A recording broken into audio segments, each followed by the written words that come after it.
வெளில வந்துடும். இன்றைக்கி எங்கள் வீட்டில் மட்டன் குழம்பு செய்ய போகிறோம்.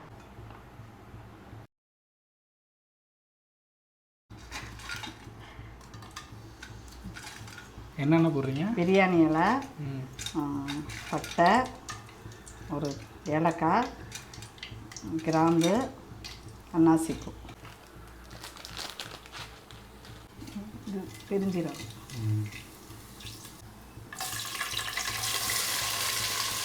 எத்தனை வெங்காயம்? 1 கிலோவுக்கு 1/2 கிலோ வெங்காயம், 1 கிலோ கறி.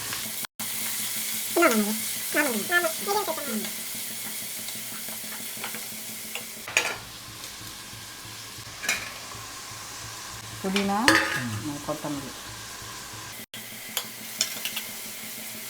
இஞ்சி பூண்டு பேஸ்ட்.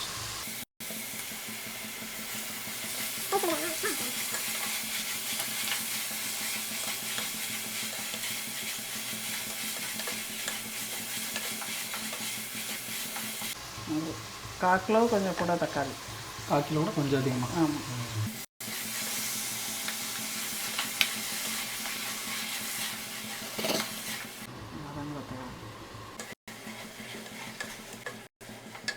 இதெல்லாம் நல்லா இதாகும்.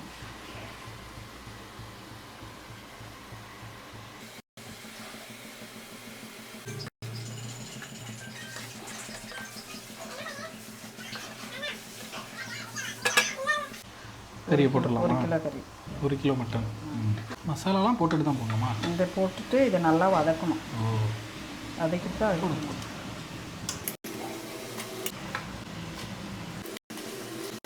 இப்போ கொஞ்சம் உப்பு போடணும் கறிக்கு வதங்கிறதுக்காக. தண்ணி வெளியில் வர வரைக்கும் நல்லா வதக்கணும்.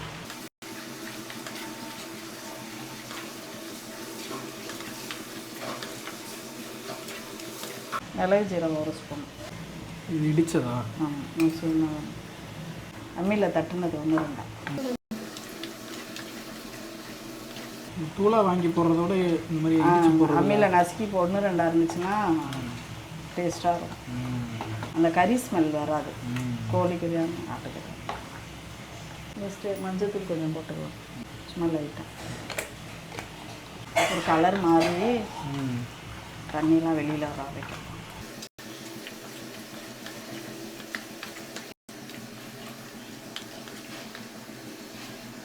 எவ்வளோ நேரம் வைக்கணும் இது? 2 நிமிஷம் ஆகுதுங்கண்ணா. அந்த தண்ணி வெளியில் பிரிஞ்சு வர்றது, கறியோட தண்ணி சூப்பு வெளியில் வரணும்ல, நல்ல அந்த கறியோட சூப்பு.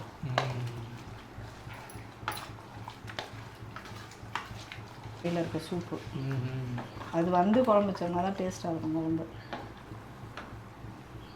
மிளகாத்தூள் 2 ஸ்பூன். 1 கிலோ கறிக்கு 2 ஸ்பூன் தனி மிளகாத்தூள்.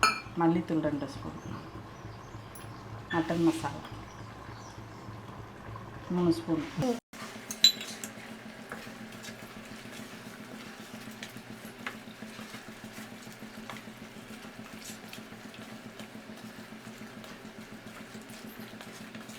நல்லா கிண்டி விட்டுட்டு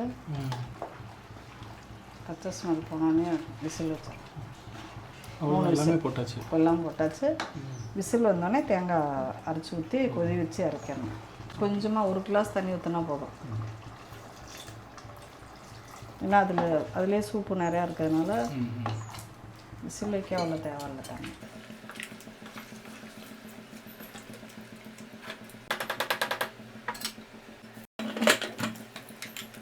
நாலு விசில்.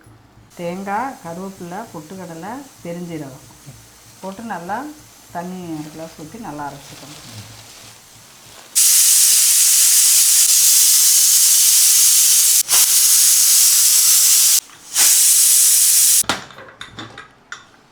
விசில் வச்சு இந்த மாதிரி நல்லா வெந்து வந்துருச்சு. அந்த ஸ்டேஜில் ஒரு உருளைக்கிழங்கு போட்டோம்னா கறி குழம்பு டேஸ்ட்டாக இருக்கும். வேக வச்சும் போட்டுக்கலாம், அப்படியே போட்டாலும் வெந்துடும். அது நம்ம இஷ்டம். தேங்காய், கருவேப்பிலை, பொட்டுக்கடலை, பெருஞ்சீரகம், தேவைப்பட்டால் முந்திரி போட்டுக்கலாம். முந்திரி போட்டால் டேஸ்ட்டாக இருக்கும் குழம்பு. உங்களுக்கு குழம்பு திக்காக வேணும்னா கொஞ்சமாக தண்ணி ஊற்றிக்கலாம். இல்லை தண்ணியாக குழம்பு வேணும்னா அதுக்கு தகுந்த மாதிரி தண்ணி நம்ம தேவைக்கேற்ப ஊற்றிக்கிறோம்.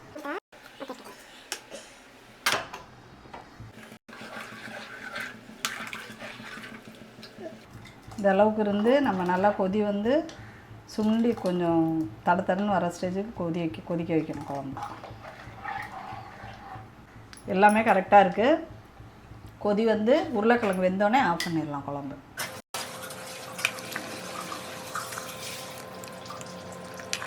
இந்த அளவு போதும்னா இறக்கிடலாம். இல்லை நல்லா திக்காக வேணும்னா சிம்மிலே வச்சு மூடி வச்சோம்னா நல்லா இன்னும் டேஸ்ட்டாக இருக்கும். சாப்பாடு ரெடி. சாப்பிட்டு பார்த்துட்டு எப்படி இருக்குன்னு சொல்லுங்கள்.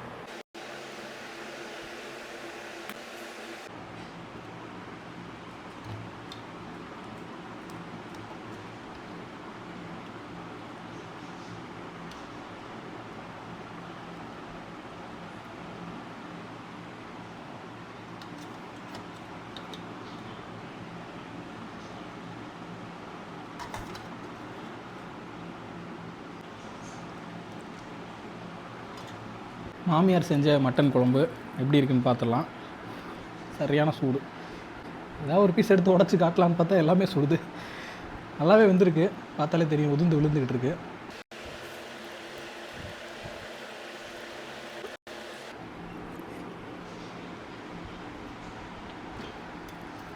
அட்டகாசமாக இருக்குது.